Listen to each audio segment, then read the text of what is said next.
Hello, Manisha रेसिपीमध्ये तुमचं स्वागत आहे. उन्हाळा आहे तर भाजी खायची आपल्याला इच्छा होत नाही, तर आपण आज बनवणार आहे लज्जतदार तोंडाची चव बनवणारी सुंदर चटणी. त्यासाठी आपण हे काश्मीरी लाल मिरची एक 4-5 तास पाण्यात भिजत घातली आहे. त्यात भिजल्यामुळे तिचा तिखटपणा कमी होतो. लसूण घेतले आहे 7-8 पाकळ्या, कैरीचे फोड घेतले आहे एक 4-5, कांदा घेतला आहे एक चिरून, जिरं, चवीनुसार मीठ आणि भरपूर अशी कोथिंबीर. तर आपण मिक्सरमध्ये हे वाटून घेणार आहोत. आता आपण मिक्सरचं भांडं घेतलं आहे, त्यामध्ये या 7-8 मिरच्या टाकल्या आहे. तुम्ही कुठलीही मिरची घेऊ शकता. लसूण घातलं आहे, जिरं घातलं आहे,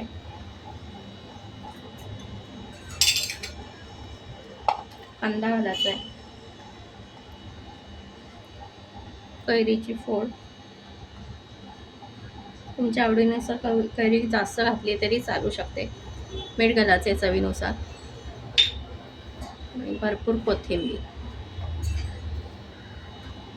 आणि हे बारीक नाही वाटता, जाड बारीक असं वाटायचं आहे, जास्त बारीक नाही वाटायचं आहे.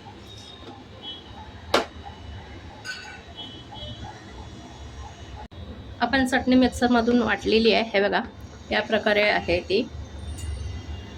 पाणी न घालता वाटायची, कारण ते जास्त दिवस टिकते. मिरच्या पाण्यात भिजवल्यामुळे ते बारीक होते. आणि जर तुम्हाला फोडे बारीक नसतील होत तर तुम्ही किसून पण कैरी घेऊ शकता. आता आपण ही वाटीत काढून घेऊया. पण चटणी वाटीत काढलेली आहे.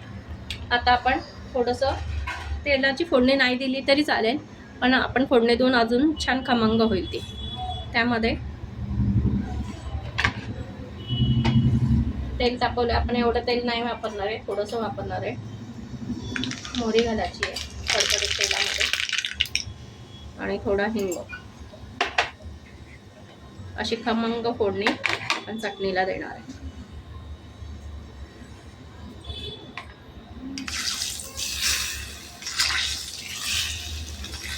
एवढंच तेल वापरणार आहे आणि चांगली मिक्स करून घेऊ. चवीला अप्रतिम आहे. कैरी टाकल्यामुळे तिची चव खूप भारी लागते, लज्जतदार. तुम्ही नक्की ट्राय करा. भाजी न खाता ही चटणी खाल्ली तर खूप छान चव येते उन्हाळ्यात.